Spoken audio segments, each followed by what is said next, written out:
사회복지 실천 과정은 문제에 대한 긴장을 완화시키고 주도권을 획득하는 방식으로 새로운 자원을 개발하거나 아직 활용되지 않은 자원을 찾아서 활용함으로써 평형 상태를 다시 회복하고, 이게 이제 뭐냐면 이전에 삶의 어려움이 없었던 그런 상황이 있었을 거 아니에요. 그러한 상태로 회복한다 라고 보시면 됩니다.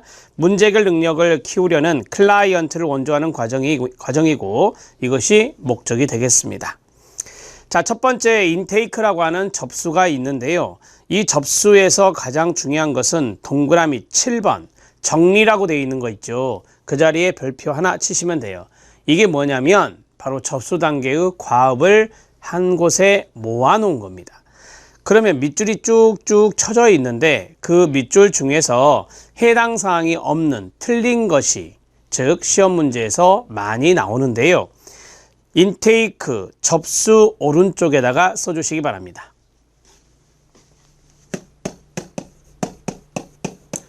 문제를 규명한다. 문제를 정의한다. 문제를 형성한다. 같은 말인데요. 이렇게 나오면 틀립니다. 문제나 욕구를 확인하는 것이지, 바로 문제를 규명하거나 문제를 정의하거나 문제를 형성한다 이렇게 나오면 틀린 지문이 됩니다. 이해되셨죠? 네. 그 다음에 욕구의 우선순위 정하기.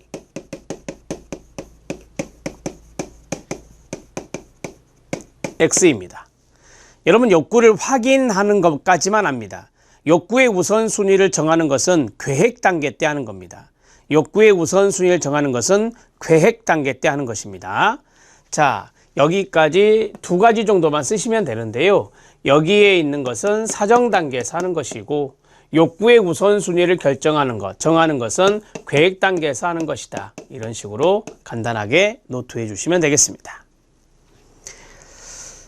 자, 그러면 접수 단계 지침 들어갑니다. 1번부터 6번까지는 참고입니다. 1번 들어갑니다. 클라이언트가 가지고 있는 기대의 결정이 이루어지고요. 어떠한 기대감이 있는지 알 수 있다 이거예요. 원조 과정을 짧게 설명하고 클라이언트의 어려움에 대한 해결책을 찾는 협력자로서 사회복지사와 클라이언트의 전문적 관계에 대해서 정의합니다. 여기서 말하는 것은 문제를 정의하는 게 아니라 전문적 관계에 대한 이야기를 한다는 것입니다. 그 다음에 클라이언트의 참여를 높이기 위해서 클라이언트가 면접 중에 스스로 자신의 문제를 다루는 자세가 있어야 문제 해결에 도움이 될 수 있다는 것을 다시 한번 강조해 줍니다. 클라이언트 자신이 직접 문제를 진솔하고 문제의 초점을 정확히 파악하고 클라이언트 주변 환경 자원을 이용하려는 자세에 갖는 것이 좋겠죠. 자, 그러면 우리가 접수 기록이라는 것을 기본적으로 하거든요. 접수 기록. 접수 기록할 때 기본적인 인적 정보가 수집이 되겠죠. 거기에 문제가 무엇인지를 적겠죠. 네. 그 다음에 만약에 다른 데에서 의뢰되어 왔다라고 한다면 의뢰 경위도 파악할 수 있을 것입니다. 라포 형성, 문제 확인, 양가 감정 해소, 서비스 적격성 여부 판단을 스크리닝이라 했고요. 의뢰. 자, 우리 기관에서 적격하지 않다라고 판단되면 다른 기관에 클라이언트의 동의를 받고 의뢰해 줄 수 있는 겁니다. 동의를 받는 것은 자기 결정권을 존중하는 것이죠. 그 다음에 의뢰 경위를 파악하고 기본적 인적 정보를 수집하고 동기부여 등이 접수 단계에서 이루어지는 과업이 되겠습니다. 이 내용들을 잘 알아두시면 되겠고요. 자, 그 다음에 자발적 클라이언트와 비자발적 클라이언트가 있는데요. 대개 법적인 위임에 의해서 오는 클라이언트가 일반적으로 비자발적 클라이언트라고 이야기합니다. 자발적 클라이언트는 사회복지사에게 자신의 내적, 외적 문제를 다룰 것을 요청하는 자, 교사, 의사 및 다른 가족 성원에 의해서 원조 요청이 되어 의뢰된 자를 자발적 클라이언트라고 이야기할 수 있고요.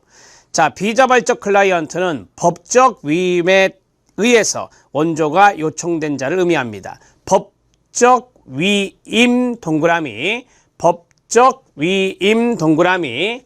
자, 대표적인 게 이거죠. 법원의 명령입니다. 법원의 명령. 법원의 명령 등에 의해서 만약에 이 사람이 사회봉사 명령을 받고 왔다. 그러면 비자발적 클라이언트가 되는 것입니다. 자, 됐고요. 2번 탐색 및 자료 수집 들어갑니다. 접수 단계의 과업은 여러분들이 기출문제에 반드시 보실 것인데 거기에서 문제에서 다룰 수 있습니다. 엄청 쉽게 나오기 때문에 어렵지 않게 해결할 수 있습니다. 탐색, 자료 수집 들어갑니다. 여기도 워밍업입니다. 자, 탐색의 특성, 탐색과 관련된 영역은 상황에 따라 다양할 수 있겠죠. 같은 인구 집단으로 예를 들면 비행 청소년, 미혼모, 요양시설에 거주하고 있는 자, 정신장애인이나 생애 발전 단계 또는 발달 단계의 과도기에 있는 가족 등은 일반적으로 많은 문제를 공유하고 있을 것입니다. 자료 수집 내용입니다. 현재 상황과 사회력 동의어는 생활력을 보는 건데 사회력은 거의 모든 정보라고 보시면 돼요. 자, 현재 상황을 보겠습니다. 클라이언트의 현재 상황과 클라이언트가 기관에 오기 이전까지 해온 상황, 클라이언트가 기관과 사회복지사에게 무엇을 원하는지 이해하는 겁니다. 클라이언트가 이 문제에 대해 과거에 대처했던 방법들도 살펴볼 필요가 있겠습니다. 문제에 관련되어 있는 중요한 다른 사람에 대한 정보도 알아보고요. 클라이언트가 주변 환경 속에서 어떤 영향을 받거나 또는 주었는지에 대해서 그러한 정보를 알아볼 수도 있을 것입니다. 사회력은 클라이언트의 연속적인 흐름이기에 사례를 이해하는 데 중요합니다. 개인력이나 가족력이나 생활기능이나 클라이언트의 자원이나 클라이언트의 한계나 강점이나 동기, 이 모든 것들을 우리가 사회력이다 이렇게 말을 해요. 그래서 사회력은 거의 모든 정보들이다 이렇게 정리할 수 있어요. 자료 수집의 출처입니다. 어떤 자료들을 얻어내느냐라고 하는 건데요. 거기 1번에 보면 클라이언트의 구두보고가 있습니다. 클라이언트가 직접 말하는 것을 말하죠. 이게 이제 가장 중요한 정보 출처가 될 것입니다. 클라이언트가 직접 하는 구두보고는 정보의 가장 중요한 출처가 될 것입니다. 문제에 대한 진술, 감정 표현, 사건 보고, 관점의 제시 등으로 구성되지만 단점으로는 클라이언트가 잘못 기억하거나 거짓으로 왜곡하여 인지하거나 편견을 갖는 등의 제한점이 있을 수 있어요. 한마디로 말하면 클라이언트의 자기 진술, 구두보고가 잘못된 이야기일 수도 있다라고 하는 겁니다. 비언어적 행동의 직접 관찰입니다. 자, 클라이언트가 비언어적인 행동, 바디랭귀지 이런 것들을 한다. 말의 억양이나 이런 것들도 이게 들어갈 수 있는 것인데요. 이런 것들을 직접적으로 관찰한다라고 하는 겁니다. 비언어적 행동을 직접적으로 관찰하는 경우 클라이언트 스스로 의식적인 통제를 할 수 있는 가능성이 적기에 클라이언트 정서 상태나 반응에 대한 중요한 정보를 제공해 줄 수 있을 것입니다. 상호작용의 관찰입니다. 클라이언트가 다른 이들과 상호작용하는 것을 사회복지사가 관찰해서 정보를 수집할 수 있다 이거죠. 대인 간의 상호작용을 관찰하기 위해서 재현 방법을 사용하는데 상호작용의 관찰은 클라이언트가 상황을 왜곡하여 재현할 수도 있을 것이고 사회복지사가 잘못 관찰하는 경우도 있겠죠. 일반적으로 구두보고보다는 타당성이 높은 것입니다. 자, 그 다음에 클라이언트의 자기 모니터링이 있습니다. 자기 모니터링은 자기 점검이 되겠죠. 체크리스트가 됩니다. 체크리스트가 자기점검지라고 하는데요. 갑니다. 클라이언트의 자기 모니터링은 잠재적으로 쓸 수 있는 자료의 출처로서 클라이언트는 자신의 상황에 대한 통찰력을 얻을 수 있고요. 협력자로서 역할을 수행하여 역량 강화 효과까지 기대할 수 있는 것입니다. 부수적 출처로서의 정보가 있습니다. 친척이나 친구나 의사 등과 같이 클라이언트와 관련된 주변으로부터 정보와 자료를 획득하게 되는 것이 부수적 출처로서의 정보입니다. 부수적 정보가 유용할 것이라는 판단이 될 경우 클라이언트의 동의를 받고 정보를 수집할 수 있습니다. 심리검사입니다. 심리검사 등은 이론적 기반 지식을 충분히 갖고 활용해야 되겠죠. 클라이언트와의 직접적 상호작용의 경험입니다. 사회복지사가 클라이언트와 직접 상호작용의 경험을 하면서 이 클라이언트를 알아가는 겁니다. 사회복지사와 클라이언트가 행하는 직접적인 상호작용은 어떻게 다른 사람들이 클라이언트에게 반응하는가를 사회복지사가 이해할 수 있겠죠. 자, 됐습니다. 사정 들어갑니다. 사정은 어세스먼트, 제가 앞에서 말씀드렸는데 자료 수집한 내용을 종합적으로 분석하고 해석하는 작업이 어세스먼트다 이렇게 말씀드렸습니다. 사정은 사회복지 현장에서 일어나는 클라이언트에 관한 정보를 수집하고 분석 동그라미, 분석하여 종합한 내용으로서 종합화의 밑줄, 한마디로 말하면 종합적 분석입니다. 자, 클라이언트와의 관계를 공식화하는 과정이 되고요. 개입을 위한 목표를 설정하는데 핵심적인 과정이 될 수 있습니다. 자, 여러분들이 알다시피 사정 단계 다음이 뭐죠? 네, 계획 단계예요. 이 계획 단계에 가장 먼저 목표를 설정하는 거예요. 그래서 목표 나오잖아요. 목표를 설정하는데 핵심적인 과정이 되는 거예요. 이 목표 설정 그 전에 하는 게 사정 단계인데 이걸 잘못하면 목표 설정에도 문제가 있을 수 있습니다. 즉 사정을 통해 개입 방법의 선택이 이루어질 수 있습니다. 사회복지 실천의 초창기에는 이 어세스먼트가 진단이란 단어 써졌다. 실천 역사에서 진단주의 배우셨잖아요. 일명 의료 모델인데요. 자, 진단이라고 불리워졌으나 다이아그노시스라고 하는 진단이라는 용어는 대개 의료 세팅에서 쓰는 거예요. 병리적인 측면이 강해요. 그래서 낙인이 있어요. 그래서 어세스먼트라는 단어로 용어로 바뀌었다라고 하는 거죠. 증상, 질병, 역기능과 같은 낙인을 부여할 수 있는 부정적 의미를 내포하는 경향이 있어 긍정적인 방향으로 전환하기 위해서 어세스먼트라는 단어로 바뀌었습니다. 자, 특성이 있습니다. 자, 특성의 별표 하나만 쳐주세요. 우리는 사정도구, 가계도, 생태도, 소시오그램의 중요도를 뒀는데요. 이것도 이제 출제될 수 있는 포인트이기 때문에 별표 하나만 쳐주시면 됩니다. 첫 번째부터 쭉 읽어볼까요? 시작. 지속성, 그 다음 클라이언트와 사회복지사의 상호성과 클라이언트의 참여, 그 다음에 클라이언트의 문제를 규명, 수독. 자, 여기요. 문제를 교명한다 라고 했어요. 그게 바로 문제 정의, 문제 형성과 동의어고 사정 단계에서 이루어진다라고 말씀을 드렸었잖아요. 자, 계속 시작. 판단, 마지막은 한계성이다. 한계성은 뭐냐면 오른쪽에 쓰세요. 한계성 오른쪽에다가 완벽한 이해는 어렵다라고 하는 겁니다. 완벽한 이해는 어렵다라고 하는 겁니다. 자료 수집한 것을 종합적으로 분석한 건데 이거를 가지고 클라이언트를 완벽하게 이해하기는 어렵다. 한계성이 존재한다는 것입니다. 동의하시죠? 자, 그러면 밑에 박스가 있습니다. 실력 따지기에는 더 많은 내용이 들어있어요. 사정의 특성인데도 이것도요. 자, 실력 따지기에 별표 하나 쳐주시기 바랍니다. 실력 따지기는 무려 11가지를 적어드렸습니다. 위에서는 5가지만 핵심적인 부분들만 넣어드렸고요. 자, 1번부터 볼까요? 지속성입니다. 여러분, 이 어세스먼트라고 하는 것은요. 딱 한 번만 하는 게 아니에요. 쭉 가다가 진행되어 가다가 리어세스먼트, 다시 자료를 수집해서 종합적으로 분석할 필요가 분명히 나타나요. 그러면 이럴 때는 리어세스먼트, 재사정이란 것을 할 수 있다라고 하는 거예요. 그래서 이것을 우리는 지속성이다 이렇게 말을 해요. 사정은 사례가 시작되는 초기부터 종결 시기까지 전 과정 동안 새로운 정보를 수집하고 분석, 종합하는 유동적, 역동적인 과정으로 새로운 정보가 도출됨으로써 문제결 과정이나 종결 과정까지 지속 동그라미, 지속되어 재사정의 절차를 거치게 되는 겁니다. 자, 그러면 여기에서 날개 쪽에 하나 쓰실 게 하나 있어요. 그게 바로 이건데요.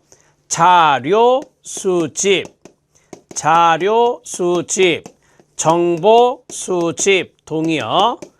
그 다음에 이쪽에 어세스먼트 사정을 썼어요. 이 두 가지가 바로 동시적으로 하는 거예요. 자료 수집과 동시에 분석 들어가는 거예요. 그래서 이렇게 갈 수 있는데 다시 리어세스먼트 하려면 자료 수집을 해야 돼요. 그래서 이렇게 가서 이렇게 리어세스먼트가 이루어지는 거예요. 그래서 우리가 자료 수집과 사정이라고 하는 것은 이렇게 도식화를 할 수가 있거든요. 그러면 첫 번째 동시적 과정, 동자입니다. 동시적 과정이고, 그 다음에 2번. 이게 뭐죠, 여러분? 네, 상호적 과정이라 하잖아요. 상호적 과정이라 해요. 상호적 과정이라 하고, 그 다음에 왔다 갔다 했잖아요. 이걸 순환적 과정이라 합니다. 순환적 과정이다. 자, 동시적 과정이며 상호적 과정이며 순환적 과정이다. 그리고 서로 상호작용하는 것을 우리가 역동적이다 했어요. 거기에 보면 유동적이고 역동적이다 이런 말이 있잖아요. 이건 앞에서 우리가 배웠으니까 동시적이고 상호적이고 순환적 과정이다 이렇게 정리할 수 있어요. 자, 그러면 틀리게 만들어 봐요. 틀리게. 자, 우리가 틀리게 만드는 방법은 선이 하나일 때예요. 이렇게 하나만 올 때. 그래서 단선적 과정이다, 직선적 과정이다. 단선적 과정이다, 직선적 과정이다. 이렇게 나오면 이거는 틀린 지문이 된다. 이렇게 알아두시면 되겠습니다. 자, 여기까지 정리해 드렸어요. 이제 2번 들어갑니다. 클라이언트와 사회복지사의 상호성과 그 다음에 클라이언트의 참여라 있는데요. 여기서 제가 팁을 하나 드리면 가계도를 사회복지사 단독으로 그리는 거 아니에요. 클라이언트와 함께 그리는 거고 생태도도 함께 그리는 거예요. 그래서 우리가 서로 상호성이다 라고 하는 거고 클라이언트의 참여가 중요하다 라고 하는 거예요. 전체 사정하는 과정에서 클라이언트를 최대한 참여시키고 사회복지사와 클라이언트의 상호작용을 통해 사정 내용을 도출하기 때문에 사정은 상호적 과정이라 말할 수 있습니다. 클라이언트의 문제를 규명하는 겁니다. 사정은 클라이언트의 상황에서 욕구를 규명하고 문제를 발견하며 이에 대한 의미와 패턴을 설명해 줄 수 있습니다. 이 내용은 3번 사정의 내용에 또 나옵니다. 그때 또 말씀드릴게요. 자, 그 다음에 판단입니다. 여러분이 알다시피 이건 종합적으로 분석하는 거거든요. 그래서 판단력이 필요하다라고 하는 건데요. 사정에는 판단이 내리는 작업이 포함되며 사정은 고려해야 할 부분과 적용하고 활용해야 할 지식이 무엇인가, 어떻게 문제를 규정할 것인가 등의 판단이 필요합니다. 한계성입니다. 사회복지사도 인간이죠. 한계를 지닌 인간이기 때문에 사정을 통해 어떤 상황에 대한 완벽한 이해는 불가능, 가로 닫고 완벽한 이해는 불가능하며 한계를 가지고 있다는 것입니다. 자, 사정의 특성을 보겠습니다. 밑에 1번부터 11번까지인데 제가 말씀드리는 번호에 이렇게 체킹하시면 됩니다. 1번 체킹, 2번 체킹, 그 다음에 쭉 내려오십시오. 내려오셔서 7번 체킹, 그 다음에 8번 체킹, 그리고 10번 체킹입니다. 자, 지금 제가 말씀드린 것에서 시험 지문이 등장할 수 있거든요. 그러면 제가 먼저 이렇게 나오면 안 됩니다 라는 걸 먼저 말씀드리겠습니다. 오른쪽 날개 쓰셔도 될 것 같고요. 일시적, 일회적, 일시적이고 일회적 과정이다 라고 하면 안 돼요. 지속적 과정이거든요. 자, 그 다음에 이중초점이란 걸 배우셨는데요. 이 궤도 접근이 나오면 안 됩니다. 이 궤도 접근에 의한 사정, 이것은 둘 중에 하나만 보겠다는 거거든요. 자, 됐죠? 그 다음에 앞에서 우리는 접수 단계에서 문제를 확인한다 라고 했어요. 문제를 확인한다 하면 안 돼요. 문제를 규명, 정의, 형성으로 나와야 돼요. 자, 그 다음에 사정은 개별적 과정이에요. 다 클라이언트마다 독특성이 있으니까 어세스먼트도 개별화해야 되는데 보편적 과정이다 하면 안 돼요. 보편적 과정. 모든 사람이 다 똑같은 어세스먼트, 똑같은 방향으로 어세스먼트 하는 게 아니에요. 다 틀립니다. 자, 이 정도 보시면 되고, 그 다음에 완벽한 이해. 완벽한 이해가 가능하다. 완벽한 이해가 가능하다. 이렇게 나오면 틀리고. 요 5가지 정도 알아두시면 돼요. 이것을 날개에 써주시면 좋겠습니다. 자, 이제 첫 번째부터 차분하게 가죠. 사정은 지속적 과정이다 말씀드렸습니다. 사정은 환경 속 인간에 의한 사정을 합니다. 이중 초점이죠. 그 대표적인 게 무엇입니까? 환경이 들어가면 생태도예요. 그래서 오른쪽에 2번 오른쪽에 화살표 생태도를 쓰면 됩니다. 이중 초점에 의한 사정도구는 생태도입니다. 자, 그 다음 계속 사정은 클라이언트와 사회복사의 상호작용 과정이라 말씀드렸습니다. 사정에는 사고의 전개 과정이 있습니다. 그렇습니다. 우리가 종합적으로 분석할 때 뚝딱 분석할 수가 없어요. 아, 이러하니 이렇게 되는 것이구나. 앞으로 이런 방법으로 개입을 해야 되겠구나. 이러한 사고의 전개 과정이 필요하다. 띵킹을 말합니다. 수평적 탐색과 수직적 탐색을 모두 합니다. 수평적 탐색은 현재, 수직적 탐색은 과거로부터 온 거. 그래서 과거가 들어가면 수직적 탐색이고 수평적 탐색은 현재가 된다. 이렇게 보시면 됩니다. 그 다음에 클라이언트를 이해하는 데 지식적 근거가 필요하다라고 했어요. 그렇습니다. 가장 대표적인 지식이 이겁니다. 인행사입니다. 인행사가 뭐죠? 인간행동과 사회환경을 말하는 거예요. 인간행동과 사회환경. 여기도 환경 속에 인간이 들어가 있네요. 그래서 우리가 인간행동과 사회환경이 가장 기초 지식이에요. 이런 것들을 알아야 클라이언트를, 환경을 어세스먼트 할 수 있어요. 자, 다시 읽겠습니다. 클라이언트를 이해하는 데는 지식적 근거가 있어야 된다고요. 사정은 생활 상황 속에서 욕구를 발견하고 문제 정의의 동그라미, 문제를 정의하며 그 의미와 유형을 설명하는 건데요. 이게 바로 문제 정의, 문제 규명, 문제 형성이라 한다. 자, 사정은 개별적 과정이다. 개별화, 독특성을 인정하는 개별화, 사회복지사의 판단이 중요하고요. 그 다음에 클라이언트를 완전히 이해하는 데는 항상 한계가 있습니다. 한계성이라고 말씀드렸죠. 그 다음에 문제의 원인보다는 강점의 동그라미, 이것을 우리가 강점 사정이라 합니다. 시작. 강점 사정이라 합니다. 강점 사정이라고 오른쪽에 써주시면 돼요. 자, 이제 사정의 내용을 갑니다. 문제 발견, 정보 발견, 세 번째만 별표, 문제 형성, 문제 정의 이렇게 말씀드렸죠. 자, 문제 발견과 정보 발견은 참고만 하셔도 되겠죠. 사정에서 가장 기초적인 것은 우선 클라이언트가 제시한 문제에 초점을 두는 것이고, 클라이언트가 제시한 문제는 자신이 무엇을 문제로 인식하는지를 반영하게 합니다. 정보 발견, 문제를 둘러싼 문제의 체계에 대해 누가 어떻게 관여하고 있고, 이게 다 정보 수집하면 나오는 거잖아요. 클라이언트가 문제를 어떻게 의미 부여하는지, 문제 행동의 빈도와 역사 등에 대해서 정보를 발견합니다. 정보 수집이라고 생각하시면 됩니다.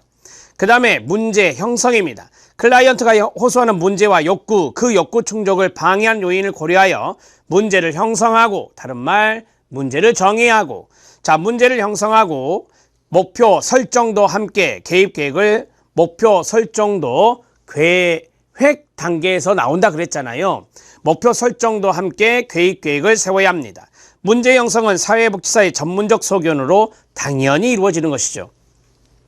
종합적으로 어세스먼트 해봤더니 클라이언트의 해결할 문제가 바로 이것이다 라고 결정하는 순간이에요. 물론 클라이언트와 함께 하는 것이죠. 참여하면서 결정하는 게 되는데 그게 바로 문제 형성이다. 이렇게 정리하시면 돼요. 강점에 대한 사정을 보도록 하겠습니다. 여러분, 강점이라는 것은 장점이라고 생각하면 되는데요. 1번부터 4번까지 쭉 나와 있는 이 이야기 중에서 3번이 의미 있습니다.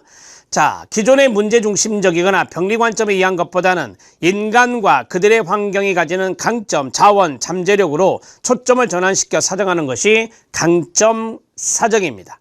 강점에 대한 사정은 클라이언트 임파워먼트 그 자리 밑줄, 나중에 임파워먼트 모델 배우시는데 임파워먼트 모델의 키워드에 강점 관점이 있습니다.